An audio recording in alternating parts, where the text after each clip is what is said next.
Now that we've established how many answers a problem is going to have, we're going to learn a couple different factoring tricks for polynomials. And as I told you in the last video, with quadratics, with x squared, there was just one way to factor. You do magic numbers. With polynomials, it's not so simple. There's not a cut and dry, just one strategy you use. What I'm basically going to teach you guys is a series of tricks that sometimes work on like certain problems, but sometimes don't. A lot of times don't, actually. So it's not always possible to factor a polynomial, and there are other tricks and methods that I'm not even going to teach you. So there are other ways that exist beyond what I tell you in this class. I'm picking out 4 of the most common factoring tricks for polynomials, but like I said, there are others out there as well. However, on tests, like on the EOC on the ACT or something like that, even though like in real life, if you slap a polynomial on a paper, my methods probably aren't going to work. They work a lot in the testing world because they're designed to work that way. So eventually I'll show you guys other strategies besides just factoring, but basically you're going to be responsible for 4 different strategies that sometimes work for factoring polynomials. I kind of spoiled this first method by putting the title right there already. But if you look at this problem, and I just left you guys to your own devices, hey, solve this for me. What I would hope that you probably try doing is start out by pulling out a GCF. Well, I don't know what else to do, so I might as well try taking something out of all these parts. And if you look at these, I can pull out a 2 as far as numbers go, and I can take out 3 x's from each part. So my GCF is a 2x to the third, and then on the inside, if I divide this out, it's going to go 5x squared. That is a 38x, and then that is negative 16. So basically, I just pulled out a GCF, okay?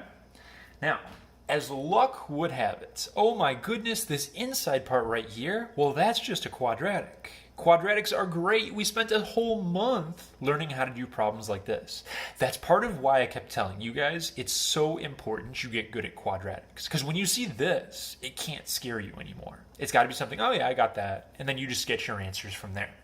So you could do quad formula, because this actually is a quadratic, if you wanted to. But I'm not going to bother doing the quad formula. I'm going to try doing magic numbers because I enjoy that. So my numbers would need to add to 38 and would need to multiply to a negative 80. And the numbers for that are going to be 40 and negative 2. So you can set up magic numbers and you can just factor this like you learned about last chapter. So I got 40x minus 2x minus 16, just factor in. And if you do that, you're going to get, for your parentheses, it looks like we're going to get 5x minus 2, and we're going to get x plus 8. And if you solve both of those parts, you're going to get 2 solutions right there. You're going to get x equals a positive 2 over 5, and then you're going to get x equals a negative 8. Now, if you think about what I taught you last video, you should be kind of a little bit confused right now, or not sure about something. This problem at the beginning was x to the 5th power. And I just got done telling you guys, hey, 5th power, 5 answers. 4th power, 4 answers, and so on. I found 2 answers, and that's all I have. So you have to think about where those other answers are, because we haven't messed up, we're just not done with our problem yet. So see if you can identify with this problem, where are the other answers? And give yourself a chance to pause me and think that over in your head, because I'm going to spoil the answer here. The other answers end up coming from this part right here on the outside. Remember that if you have a GCF that's just a number here doesn't matter at all. I could divide by 2 to both sides. It would be 0 divided by 2. No big deal. But I do have a variable on this part. So what I would have to do, it says 2x to the third equals 0. That's going to be kind of my setup right there. And then I need to solve that, and I need to get x. So if you picture dividing by 2, we're just thinking about what you're going to get right here for your answers. You're actually going to get x equals 0 when you solve this, because 0 to the third is still 0. So, okay, fine, I got an answer right there, but now I have 3 answers. Where are the other 2? And where those come from, it turns out if it's x to the third equals 0, that technically means x times x times x equals 0. So this answer over here of 0 actually repeats 3 times, or has a multiplicity of 3. So when you finish a polynomial problem, always count up your answers. Make sure you have them all. When I look at this problem, I have 1, 2, 3, 4, 5 answers, and I know that the problem is over. So see what you can do on this next problem. Same method. Try to do that one entirely by yourself, and I'll kind of fly through it here on my own. Pause the video if you need to. I'm going to go ahead and pull out, I believe 8 will go into both of these, and I can take out 4 x's. So I'm going to have on the inside, it'll go x squared minus 25 equals 0.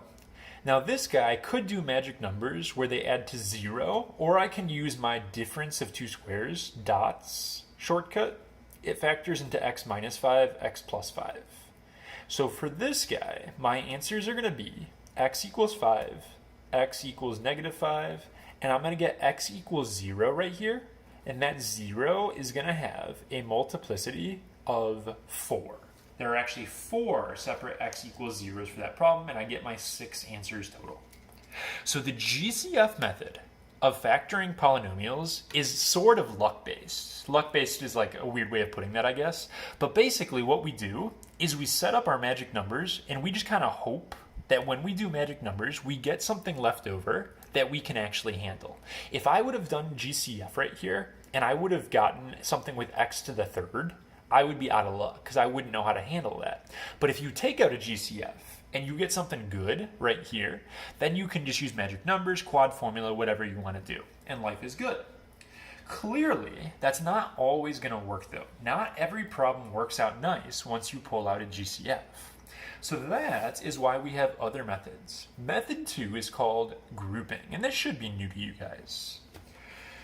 Now, I could leave you to your own devices and see if you could figure anything out, but this would be kind of one that, it's not that hard to use, but it'd be kind of impressive if you thought of it yourself. What I'm going to look at with this one here, I can't take out a number off of all of these. There's no GCF that goes into them, and even if I could pull out like something, there's no x on this number over here, so I can't take out an x from everything and have just a nice quadratic like I did on this problem or this problem right here. So, because I don't know what else to do, I see that there are at least 4 pieces right here. So since there are 4 of them, what I'm going to do is I'm going to try just pairing up these 2 and these 2. Because if you squint real hard at this problem and just sort of look at it, there's 4 pieces. It sort of looks like a magic numbers problem with 4 pieces after you split up that middle parts. So that's kind of a weak justification, but it's going to work out for us here. So we're going to go ahead and try it. I can pull out a 9x squared from the first 2, and I will have 2x minus 3 left over from that. And then on these last 2 parts, I can take out a negative 4, and it will say 2x minus 3. So when I do this grouping GCF stuff, if this parenthesis would have said literally anything else in the world, I would be out of luck. Well, that didn't work. I can't factor this. Oh gosh, I guess I better find something else to do. But because these parentheses are identical to one another, we're in good shape. We're allowed to group stuff up like we do at the end of magic numbers. My parentheses are going to say 9x squared minus 4, and then I'm also going to have a 2x minus 3. Again, in order to be able to do this, this parenthesis had to match itself. If it didn't, this method wouldn't have worked. So, getting to this point now, I just have to solve. And in order to solve, I'm going to set each of my parentheses equal to 0, and I'm just going to get x. This guy is real simple. I'm just going to get 3 over 2, add the 3's, divide by 2. And over on this other guy, what I'm going to have to do here is I'm going to have to add 4. I have 9x squared equals 4. I'm going to divide by 9. And remember with these, it's actually better to leave it as a fraction. So I have x squared equals 4 over 9.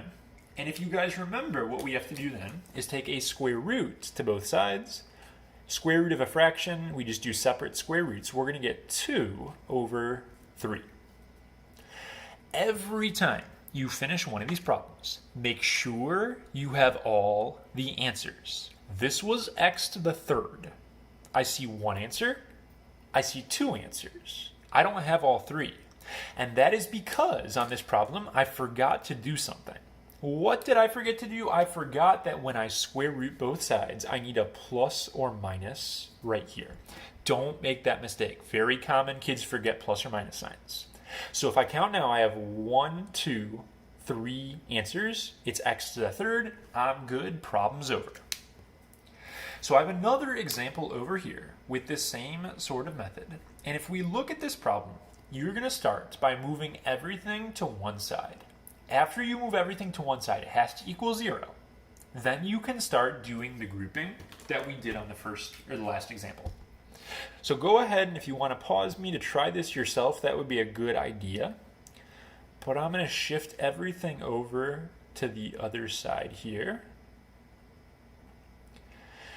And on this problem, actually, before I start grouping, if you pause me and tried this yourself, you probably didn't think to do this. I notice on this example that there is a GCF of 2, and I can divide a 2 out of everybody.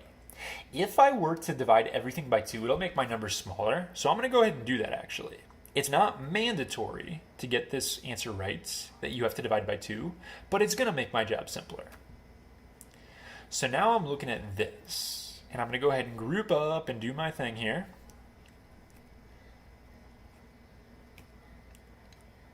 So it looks like my parentheses match. That is so great. It means I did it right, and I can actually factor this way. So I got x squared plus 20, and I got x minus 3.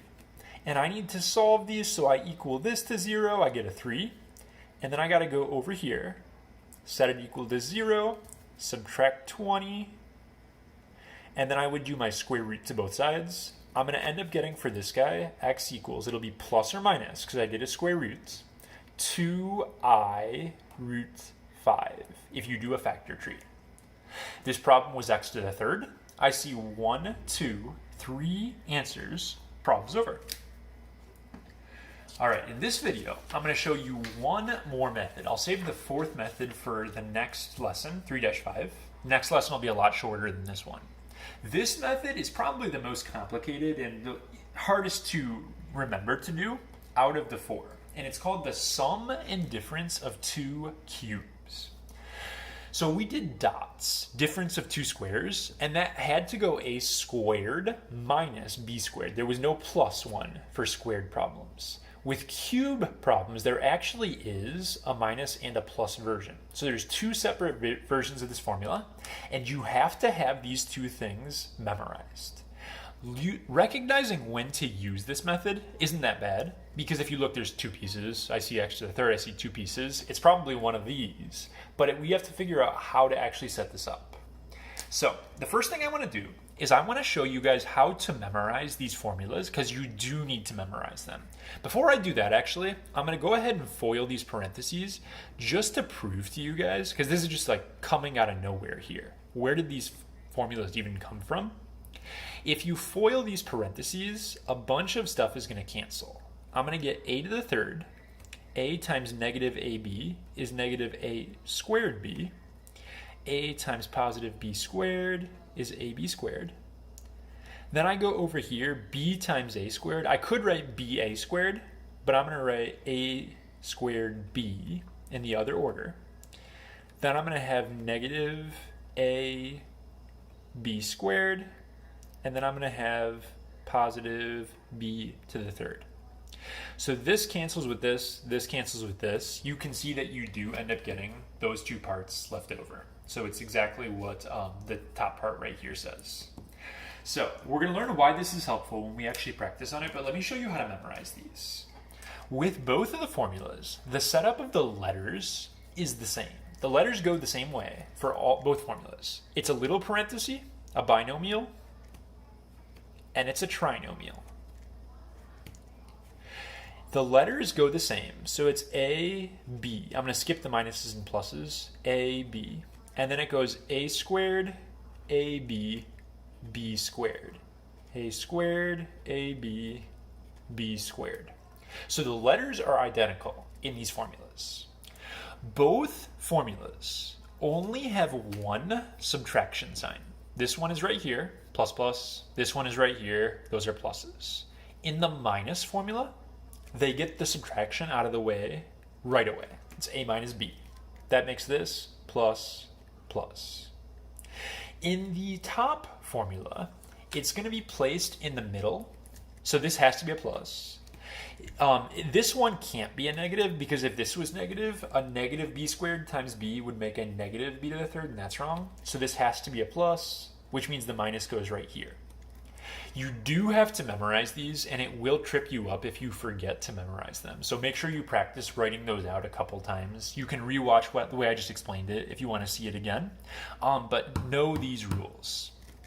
Let me show you how these rules work with two examples.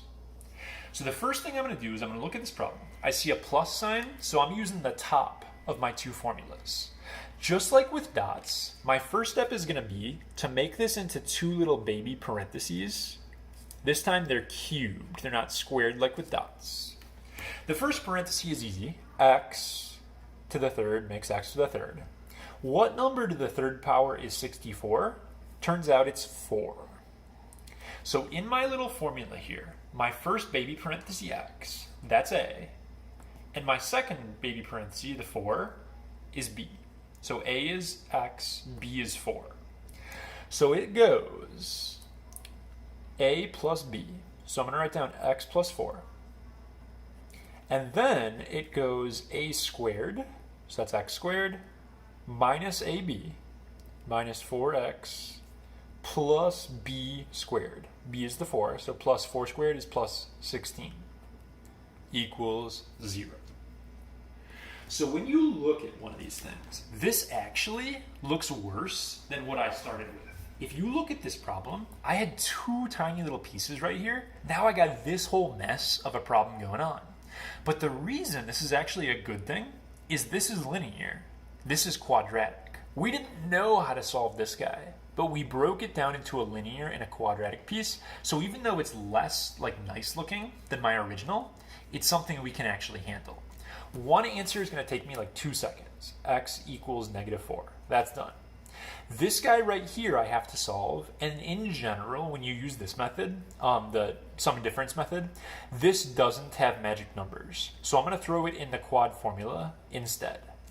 So I'm going to go x equals negative b plus or minus the square root of b squared minus 4ac. That's going to be minus 64 all over 2a.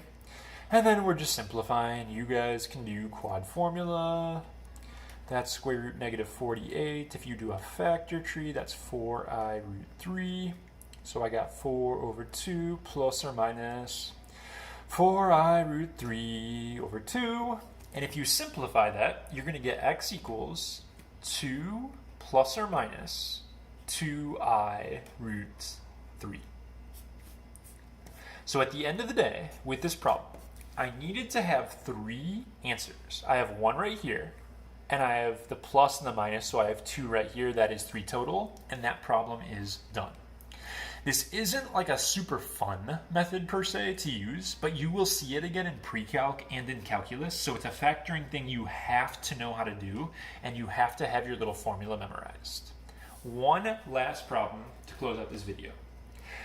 First thing I'm going to do is I'm going to break this up into baby parentheses. Baby parentheses are going to end up saying for this one, it's going to be 6x, because 6 to the third is 216.